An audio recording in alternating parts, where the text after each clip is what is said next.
अस्सलाम वालेकुम everyone, this is Mohammad Awais. आज हम एडजस्टमेंट का एक और प्रॉब्लम करने जा रहे हैं। इंशाल्लाह इसके बाद हम नेक्स्ट टॉपिक लेंगे एडजस्ट ट्राई बैलेंस। तो ये कुछ एक प्रॉब्लम है, इसे हम सॉल्व कर रहे हैं। तो सबसे पहले है unpaid salaries ₹4,850, wages 925, rent 650, transporting 725, telephone bill 945। तो ये सारे हैं हमारे एक्रूड एक्सपेंसेस। सही है, तो इनकी एंट्रीज बनेगी। Salaries expense 4,850, unpaid salaries 4,850। Salaries expense हमारे हमारे एक्सपेंसेस और अनपेड सैलरीज हमारी लाइबिलिटी है। उसके बाद wages expense 925, same unpaid wages 925 credit. Rent expense 650 debit और unpaid rent 650 credit. Transporting expense 725 debit, unpaid transporting 725 credit. Telephone bills 945 debit, unpaid telephone bills 945। उसके बाद है अनअर्नड कमीशन। ये हमारी एडजस्टमेंट से, यानी कि आफ्टर एडजस्टमेंट और है प्री एडजस्टमेंट। सही है, अकाउंट बैलेंस बिफोर एडजस्टमेंट। तो बिफोर एडजस्टमेंट हमारा ये है और आफ्टर एडजस्टमेंट हमारा अकाउंट बैलेंस ये है। ठीक है, तो हमें इनकी एडजस्टमेंट करनी है। सबसे पहले है अनअर्नड कमीशन 12,800 और प्री एडजस्टमेंट क्या शो कर रही है? Unearned commission 26,500,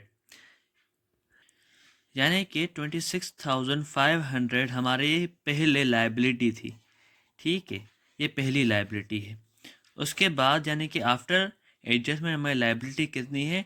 12,800। सही है, ये हमारी आफ्टर एड में, यानी कि लाइबिलिटी क्या हो गई है? डिक्रीज हो गई है। तो इन दोनों का डिफरेंस क्या है? डिफरेंस कितना है? 13,700।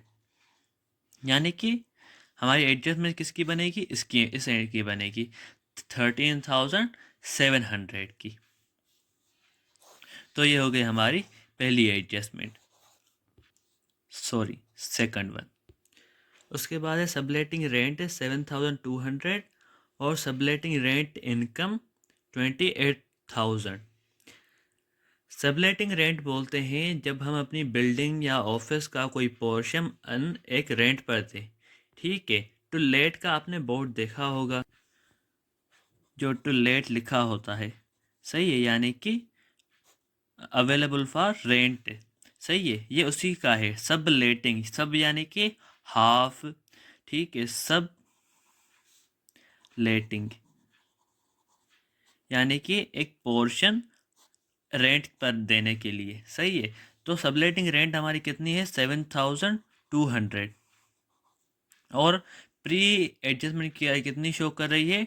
28,000।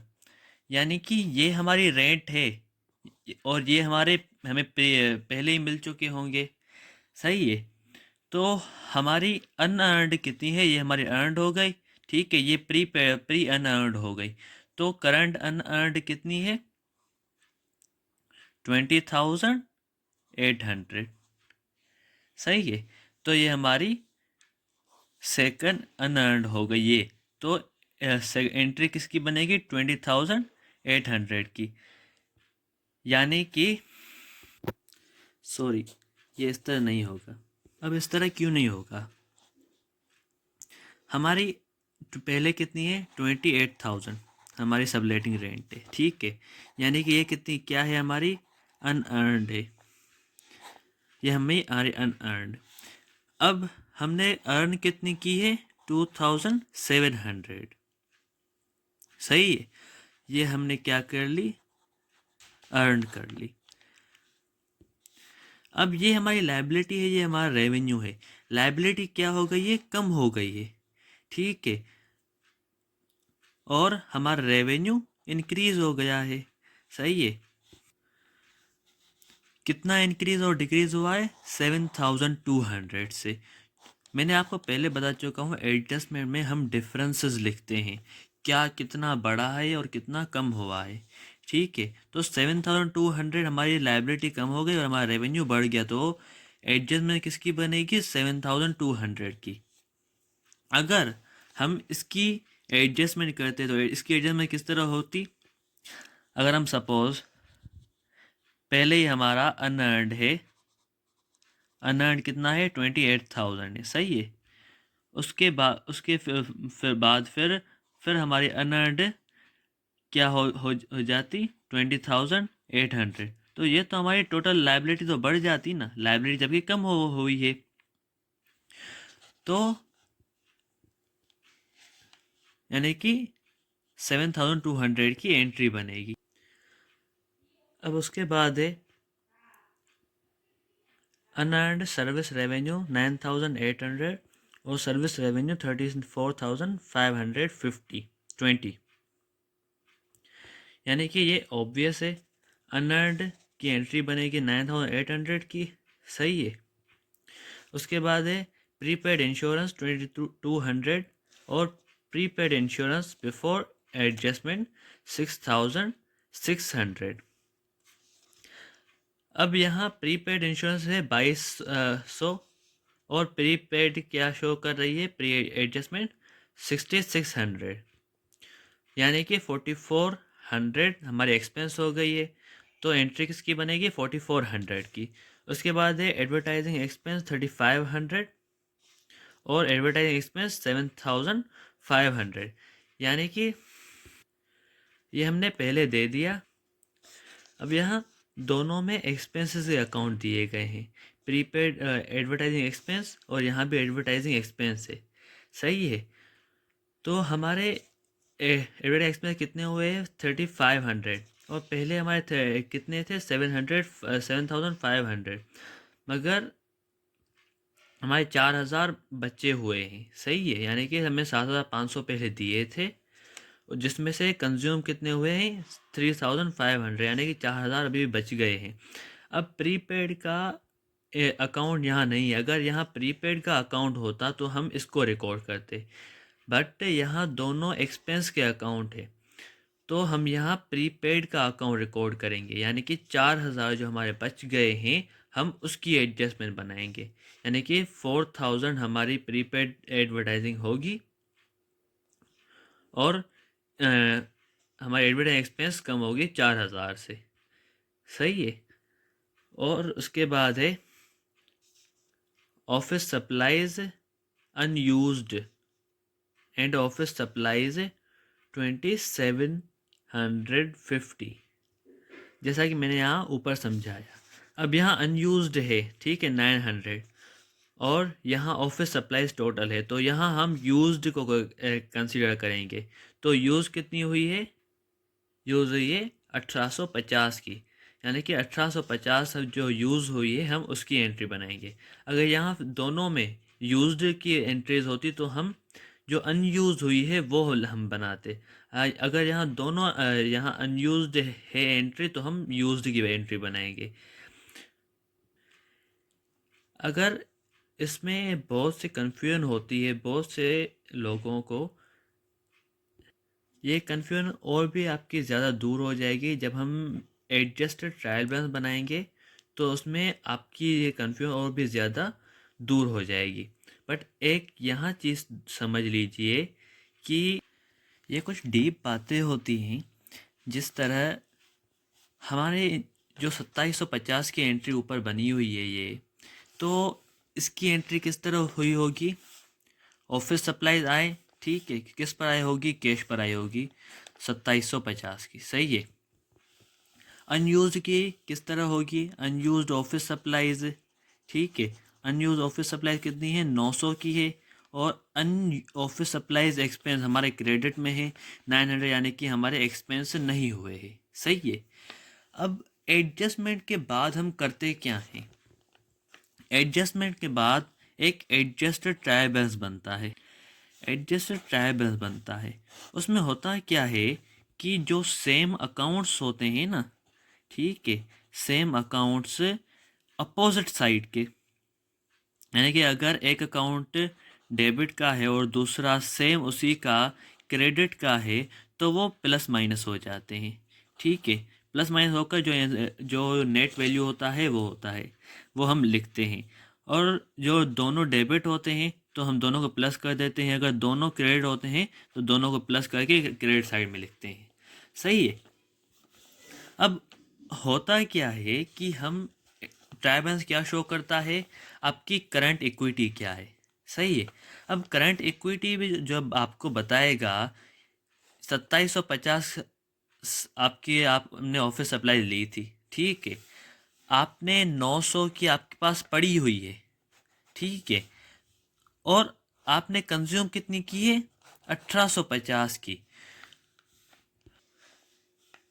यानी कि आपके सारे एक्सपेंसेस और रेवेन्यूज जब आपको शो होते हैं तो आप क्या रिकॉर्ड करेंगे। ये तो ऑब्वियस होगा कि 2750 में से अगर 1850 की आपने कंज्यूम कर ली है तो आपके पास 900 बची पड़ी हुई है, ठीक है। बट अगर आप सिर्फ 900 लिखेंगे, 900 हम लिखते भी नहीं है क्योंकि पहले से ही 2750 लिखे हुए हैं, ठीक है, 2750 लिखे हुए हैं। तो हम क्या करेंगे, हम अपने एक्सपेंसेस लिखेंगे, ठीक है, कि हमने 1850 हमने कि हमें ऑफिस सप्लाईज कंज्यूम कर ली है। जब हम ये लिखेंगे तो हम क्या होगा, हमारी ऑफिस सप्लाईज डिक्रीज़ हो जाएंगी, हमारे एक्सपेंसेस इंक्रीज़ हो जाएंगे। सही है, और हमारा बैलेंस आ जाएगा। यानी कि ये सारा प्लस माइनस होता रहता है, ठीक है। अब आप ये समझिए कि इस एडजस्टमेंट के होने से अकाउंट्स पर क्या फ़र्क पड़ा है। सही है। अब और ये एडजस्टमेंट इस तरह नहीं होती। एक ट्रायल बैलेंस आपको दिया जाता है सबसे पहले, ठीक है, यहाँ ट्रायल बैलेंस दिया जाता है, ट्रायल बैलेंस दिया जाता है जिसमें से आपको उसके बाद आपको एडजस्टमेंट दी जाती है। आपको उस ट्रायल बैलेंस को देखकर आपको एडजस्टमेंट करनी होती है।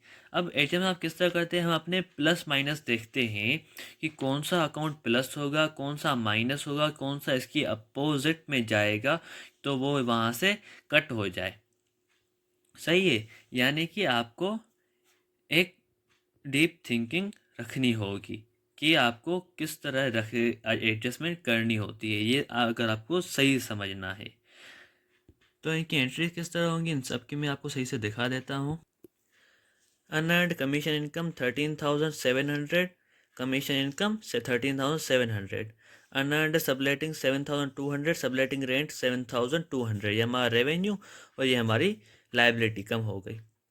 Service income 9,800, unearned service income 9,800, insurance expense 4,400, prepaid insurance 4,400, ये हमारी एसेट कम हो गई, हमारे एक्सपेंस बढ़ गए।